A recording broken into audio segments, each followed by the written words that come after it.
Hi boys and girls, here's chapter 5. Winn Dixie couldn't stand to be left alone. We found that out real quick. If me and the preacher went off and left him by himself in the trailer, he pulled all of the cushions off the couch and all the toilet paper off the roll. So we started tying him up outside with a rope when we left. That didn't work either. Winn Dixie howled until Samuel, Mrs. Detwiller's dog, started howling too.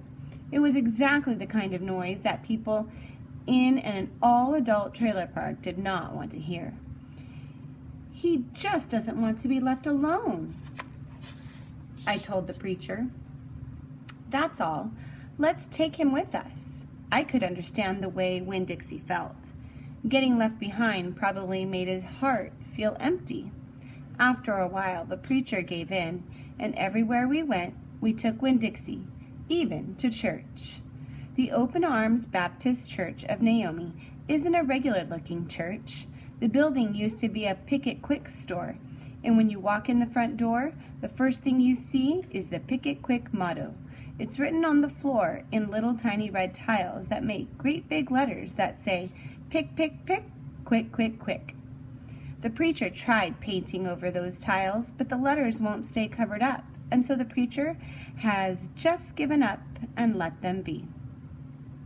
The other thing about the Open Arms that is different from other churches is there aren't any pews. People bring in their own fold-up chairs and lawn chairs, and so sometimes it looks more like the congregation is watching a parade or sitting at a barbecue instead of being at church. It's kind of a strange church, and I thought Winn Dixie would fit right in. But the first time we brought Winn Dixie to the Open Arms, the preacher tied him outside the front door. "Why did we bring him all the way here just to tie him up?" I asked the preacher.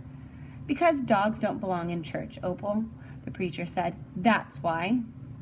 He tied Winn Dixie up to a tree and said how there was lots of shade for him and that it ought to work out real good. Well, it didn't. The service started, and there was someone singing and some sharing and some praying. And then the preacher started preaching, and he wasn't but 2 or 3 words into his sermon when there was a terrible howl coming from outside. The preacher tried to ignore it. "Today," he said. "Arr!" said Winn Dixie. "Please," said the preacher. "Arr!" said Winn Dixie back.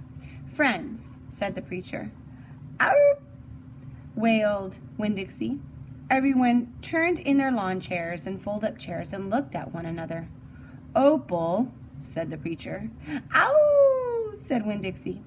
"Yes, sir," I said. "Go get that dog," he yelled. "Yes, sir," I yelled back. I went outside and untied Winn Dixie and brought him inside, and he sat down beside me and smiled up at the preacher, and the preacher couldn't help it. He smiled back. Winn Dixie had that effect on him, and so the preacher started in preaching again. Winn Dixie sat there listening to it, wiggling his ears this way and that, trying to catch all the words, and everything would have been all right except that a mouse ran across the floor. The Open Arms had mice. They were there from when it was a Pick It Quick, and there were lots of good things to eat in the building. And when the Pick It Quick became the Open Arms Baptist Church of Naomi, the mice stayed around to eat all of the leftover crumbs from the potluck suppers. The preacher kept on saying he was going to have to do something about them, but he never did. Because the truth is, he couldn't stand the thought of hurting anything, even a mouse. Well, Winn Dixie saw that mouse, and he was up and after him. One minute, everything was quiet and serious, and the preacher was going on and on and on, and the next minute, Winn Dixie looked like a furry bullet, shooting across the building, chasing that mouse. He was barking, and his feet were skidding all over the polished Pick It Quick floor, and people were clapping and hollering and pointing.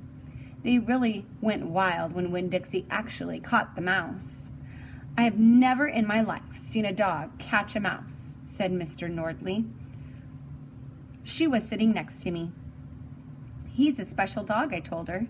"I imagine so," she said back. Winn Dixie stood up there in front of the whole church, wagging his tail and holding the mouse real careful in his mouth, holding on to him tight but not squishing him. "I believe that mutt has got some retriever in him," said somebody behind me. "That's a hunting dog." Winn Dixie took the mouse over to the preacher and dropped it at his feet. And when the mouse tried to get away, Winn Dixie put his paw right on the mouse's tail. Then he smiled up at the preacher. He showed him all his teeth. The preacher looked down at the mouse. He looked at Winn Dixie. He looked at me. He rubbed his nose. It got real quiet in the picket quick. "Let us pray," the preacher finally said, "for this mouse." And everybody started laughing and clapping. The preacher picked up the mouse by the tail and walked and threw it out the front of the picket quick, and everybody applauded again. Then he came back and we all prayed together. I prayed for my mama. I told God how much she would have enjoyed hearing the story of Winn Dixie catching that mouse. It would have made her laugh.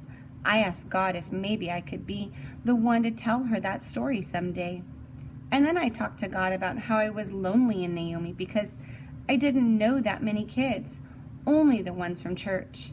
And there weren't that many kids at the Open Arms, just Dunlap and Stevie Dewberry, two brothers who weren't twins but looked like they were, and Amanda Wilkinson, whose face was always pinched up like she was smelling something real bad, and Sweetie Pie Thomas, who was only 5 years old and still mostly a baby.